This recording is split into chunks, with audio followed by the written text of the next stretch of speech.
یہ جو خواتین کی باتوں کی شکایت آتی ہے یہ بھی اس بات کی دلیل ہے کہ مردوں کی نسبت عقل کیا ہے، کم ہے. اس لیے کہ جو زیادہ باتیں کرتے ہیں نا، ہر وقت باتیں باتیں باتیں، یہ بھی عقل کی کمی کی دلیل ہوتی ہے. بچے زیادہ باتیں کرتے ہیں، آپ کو پتہ ہے، ہر وقت بولتے رہتے ہیں، بے وقت بولتے ہیں، ہوتا ہے نا. بچوں کو دیکھا بہترین صدقہ جاریہ حاصل کرنے کے لیے اس ویڈیو کو شیئر کرنا مت بھولیں. جزاک اللہ. ہے نا، کچھ نہ صبح اٹھتے ہی کچھ نہ کچھ بولنا جب وہ میچور ہوتے ہیں خاموش. جیسے وہ دیکھا بہترین صدقہ اللہ. ہے نا، کچھ نہ صبح اٹھتے ہی کچھ نہ کچھ بولنا جب وہ میچور ہوتے ہیں خاموش. جیسے جیسے انسان میچور ہوتا رہتا ہے اس میں خاموشی کا عنصر بڑھتا چلا جاتا ہے، یہاں تک کہ بالکل خاموش. کوئی ضرورت کی بات ہوگی تو کرے گا، چپ بیٹھا رہے گا، اسی میں اس کو سکون ملتا ہے. ہم نے بڑے بڑے علماء دیکھے ہیں، اپنے مشائخ کو دیکھا ہے. مفتی رشید احمد صاحب رحمہ اللہ کی میں اکثر مثال دیتا ہوں. ان کی آدھے گھنٹے کی مجلس ہوتی تھی. جب وہ مجلس میں آ کے بیٹھتے تو بسا اوقات پوری مجلس میں خاموش رہتے. بھئی ایک ٹائم دیا ہوا تھا انہوں نے اپنے مریدوں کو آدھے گھنٹے کا کہ اس میں ملاقات کے لیے آنا چاہو تو آ سکتے ہو. اور علماء کو تو وہ علماء اور طلباء جا کے بیٹھتے تھے ان کے آفس میں. آفس میں بیٹھنے سے پہلے اے سی چلا دیا جاتا تھا اور اس میں اسپرے کیا جاتا تھا خوشبو کا. خوشبو کے وہ بڑے عاشق تھے، خوشبو کے بغیر جہاں خوشبو نہیں ہوتی تھی تو ان کو وہاں بدبو آتی تھی. ٹھیک ہے نا، بہت مہنگی خوشبوئیں استعمال کرتے تھے. تو وہ آدھا گھنٹہ انہوں نے طلباء کو دیا ہوا تھا. تو آتے نیچے آ کے بیٹھ جاتے، بیٹھ کے سب کو ایک نظر دیکھتے، تھوڑا سا مسکراتے، اس کے بعد چپ. کیونکہ کوئی بات ذہن میں نہیں آ رہی کرنے کی تو چپ بیٹھے. ہم بھی چپ. ہم بھی یہ نہیں کہ اور بھائی سنائیں خیریت حضرت آج صبح ناشتے میں کیا کھایا آپ نے. بھائی کرنا چاہو تو کچھ بھی بولتے رہو، اور کیا کھایا آپ نے ناشتے میں، اور امی ٹھیک ہیں، اور بھائی کیا کیا وہ ہو گیا منگنی وہاں طے ہو گئی. خواتین یہی کر رہی ہوتی نا باتیں. میت میں بھی باتیں کرتی ہیں. کسی کی میت ہو جائے نا، اب وہاں بھی پوچھ رہی ہوں گی بہن اس دوپٹے کی کیا قیمت ہے.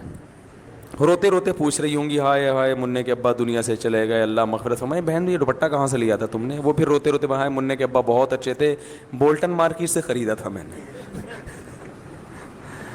تو پھر وہ روتے روتے کہیں گے ہائے ہائے اللہ مغفرت کرے ان کے آپ کے میاں کی، بہت جوانی میں چلے گئے. ذرا سستا مل جاتا ہے بولٹن مارکیٹ میں. صحیح کیا آپ نے، وہاں سے حیدری سے لے لیتی تو قریب پڑ جاتا ذرا سا. تو ان کی باتیں رکتی نہیں. ہمارے حضرت آگے بیٹھتے تھے چپ، ہم بھی چپ اور حضرت بھی چپ. اس لیے کہ کوئی اہم بات آئی نہیں رہی. جب تک کوئی اہم نہیں ہے تو پوچھنی نہیں ہے. اب یہ کیا کہ آپ نے ناشتے میں کیا کھایا، فلانا کیا کھایا. یا تو دیکھو کوئی بیٹھا ہی گپ شپ کے لیے ہو. دوست احباب کی محفل بعض دفعہ ہوتی ہی گپ شپ کے لیے، وہ تو محفل سجائی ہی گپ شپ کے لیے گئے ہیں نا، اس میں تو ٹھیک ہے. نارملی انسان جتنا خاموش ہوگا اکثر یہ اس کے ذہین ہونے کی علامت ہے کہ یہ میچور ہے، سمجھدار ہے. بلا وجہ بولتے رہنا بولتے رہنا بولتے رہنا یہ اس کی علامت ہے کہ آپ کی عقل کامل نہیں ہے. سمجھ رہے ہیں کہ نہیں سمجھ رہے ہیں؟ تو ہاں بعض دفعہ انسان کو محبت کے اظہار کے لیے بولنا پڑتا ہے. جیسے بعض خاموش مزاج لوگ جب گھر میں جاتے ہیں تو اتنے میچور ہو چکے ہوتے ہیں بیوی سے بھی بات نہیں کر رہے ہوتے. وہ اب وہ آفس سے آئے، کیونکہ گریڈ بہت 20ویں گریڈ کے آفیسر ہیں، تو وہ آفس میں جیسا ان کا روب ہوتا ہے چپ بیٹھے رہتے ہیں، تو گھر آ کے بھی چپ. ہمارے ایک جاننے والے تھے وہ ایسے ہی کرتے تھے. ان کے بچے بھی ان سے بیزار آ گئے تھے اپنے ابا سے، بیگم بھی بیزار آ گئیں. وہ آفس سے گھر آتے، آٹومیٹک ان کا ایک سسٹم تھا نا روبوٹ کی طرح. اس وقت صاحب آفس سے گھر آئیں گے تو جیسے ہی گھر آئیں گے دروازہ پہلے سے کھلا ہوا ہونا چاہیے. وہ جائیں گے اپنے خاص روم میں بیٹھیں گے، ان کی بیگم ان کے لیے روبوٹ کی طرح چائے پیش کر دیں گی. وہ چائے پئیں گے، بات کچھ نہیں، سلام دعا بھی نہیں کرتے تھے. وہ بیگم صاحبہ چائے پیش کریں گی، چائے پئیں گے، آرام کریں گے تھوڑی دیر. اس کے بعد اپنا جو بھی ورک ہے، کوئی فون پہ بات چیت کی، اور پھر ٹائم پہ اپنا سو گئے، صبح اٹھے چلے گئے. اچھا بچوں کے ساتھ آتے ہی بچوں کو تھوڑی سی جیب خرچی دے دی، چپ، باتیں نہیں، چپ، جیب خرچی پکڑائی نکل لیے. تو یہ تکبر ہے. اس خاموشی کو کہیں آپ یہ نہ سمجھے کہ ماشاءاللہ بہت سمجھدار ہیں. مفتی صاحب نے کہا تھا کہ جو ذہین لوگ ہوتے ہیں وہ باتیں نہیں کرتے، چپ رہتے ہیں. تو بھائی جہاں بولنے کا موقع ہو وہاں بولنا چاہیے. اللہ میرے والد صاحب کی مغفرت کرے. ہمیں والد صاحب کے انتقال پہ اتنا افسوس ہوا, گھر کی رونق ختم ہو گئی, کیونکہ جب وہ آتے تھے بات چیت کرتے تھے, لطیفے جو میں اکثر بیان میں سناتا ہوں والد صاحب سے سنے ہوئے ہم نے. تو گھر میں جب آپ جائیں تو بیوی بچوں کے ساتھ گپ شپ لگائیں. یہ گپ شپ محبت کے اظہار کے لیے ہوتی ہے, اس میں کوئی وجہ نہیں ہوتی. ویسے جب بات چیت کریں نا تو آفس میں ریزرو رہا کریں, بلا وجہ بات چیت چپ کر کے بیٹھو بھائی, یہاں کام کی بات ہے تو کرو, نہیں تو پہلی گلی سے نکلو.